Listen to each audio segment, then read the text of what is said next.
अगर तुझे इस परिवार का हिस्सा बनना है तो अपनी आजादी और पढ़ाई की भीख मांगना छोड़ दे, घर में हमारे साथ से रह। मुझे पढ़ना है, पढ़ लिख कर कुछ हासिल करना है। तुझे पढ़ना है? तू लड़की है, तुझे पढ़ने में सपने देखने का कोई हक नहीं है। मुझे अपनी भावनाओं को व्यक्त करने के लिए बोलने की आजादी चाहिए। तुझे बोलना चाहिए। रंग तुझे बोलने की आजादी नहीं देता, लेकिन मुझे सम्मान अधिकार चाहिए। प्रकृति ने पुरुष और महिला को अलग बनाया तो तुम्हारे अधिकार एक समान कैसे हो सकते हैं? मुझे रूढ़िवादी सोच से मुक्ति चाहिए। क्या तुझे मुक्ति चाहिए? कैसी मुक्ति? एक औरत समाज का हिस्सा बनकर रहना है तो उसे छुपाकर और झुकाकर रहना होगा। पर मैं ही क्यों? क्योंकि मैं एक औरत हूँ, पर मुझे पढ़ लिख कर कुछ करना है।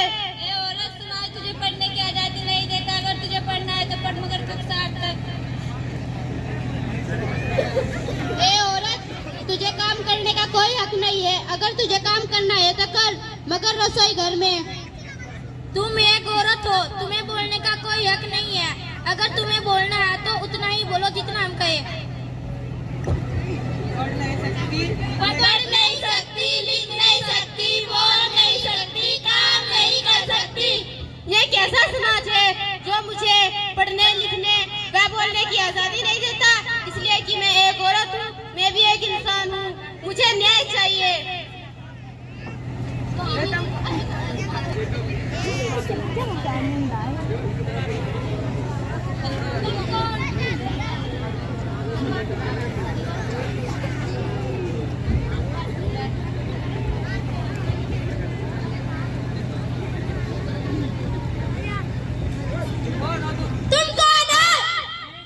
मैं संविधान हूँ। जहाँ जहाँ अन्याय, शोषण, अत्याचार और भ्रष्टाचार रहेगा वहाँ मैं खड़ा रहूंगा।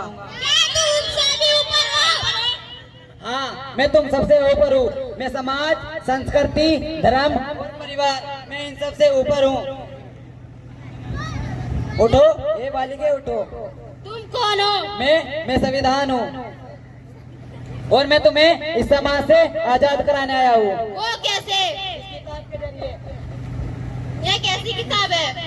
ये हमारे देश का संविधान है, जिस समाज ने तुम्हें और तुम्हारे अधिकारों से वंचित कर रखा है। ये संविधान उन अधिकारों को तुम्हें दिलाने का काम करता है।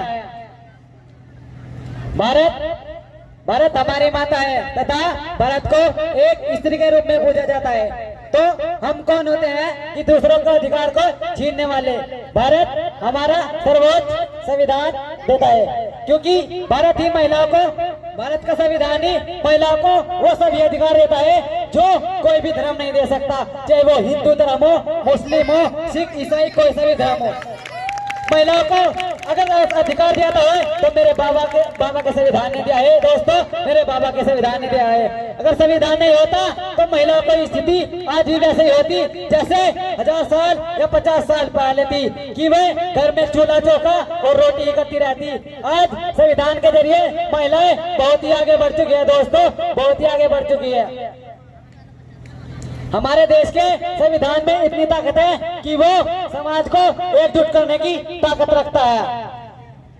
आज भी हमारे देश में कुछ लोग ऐसे हैं जो अपने संविधान के बारे में नहीं जानते तथा वे अत्याचार, शोषण और अन्याय के लिए भटकते हैं। अतः मैं आपसे निवेदन करता हूँ कि हर घर में गीता, कुरान, बाइबल जैसे किताब की जगह एक संविधान की किताब भी रखिए। दोस्तों, एक संविधान की किताब भी रखिए ताकि आप सभी को वह अधिकार मालूम हो सके जो हमारे बच्चों को नहीं मालूम। आज एक ब्राह्मण का 4 साल का लड़का अपना 1000 साल का क्या जानता है। और दोस्तों, हमारे समाज में 40 साल के लोग होकर अपने 400 साल का इतिहास नहीं जानते। दोस्तों, यही हमारी गुलामी का कारण है, यही हमारी गुलामी का कारण है जो आज हम पर इतने अत्याचार होते हैं। दोस्तों, इतने अत्याचार होते हैं। दोस्तों, आपने देखा होगा इस सरकार ने संविधान से सब कुछ खत्म कर दिया है, सब कुछ खत्म कर दिया है। अगर ऐसा ही रहा तो हम फिर हमारे पीछे झाड़ू, गले में मटकी होगी, वो दिन दूर नहीं। सरकार यह चाहती है कि दलित समाज का कोई भी बच्चा आगे ना बढ़े, आगे ना पढ़े, आगे ना बढ़े। पढ़ाई पर 18% GST लगा रखी है। दोस्तों अगर आप एक कार खरीदने के लिए जाते हैं तो उसमें सिर्फ 5% GST है। ऐसा क्यों है दोस्तों? कोई भी सरकार अगर बच्चों को पढ़ाना चाहती है तो उस सरकार को पूरे देश में शिक्षा को फ्री करना होगा दोस्तों, तभी हमारे देश का भविष्य सुधरेगा। आजकल हमें जरूरत है खान सर जैसे टीचरों की जो 2.5 लाख के कोर्स को मात्र 7,500 रुपए में कराते हैं। बच्चों मात्र 7,500 रुपए में कराते हैं। वो 2.5 लाख का कोर्स IAS PCS बनाने के लिए खान सर ने चालू किया।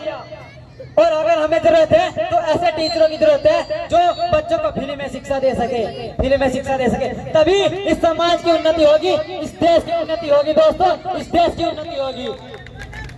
अंत में अपनी वाणी का विराम देते हुए मैं कहना चाहूंगा कि तुम्हारी मुसीबत का मैं हर एक मुकम्मल जवाब हूँ। कभी वक्त लगे तो मुझे भी पढ़ना, क्योंकि मैं इस देश का संविधान हूँ, मैं इस देश का संविधान हूँ।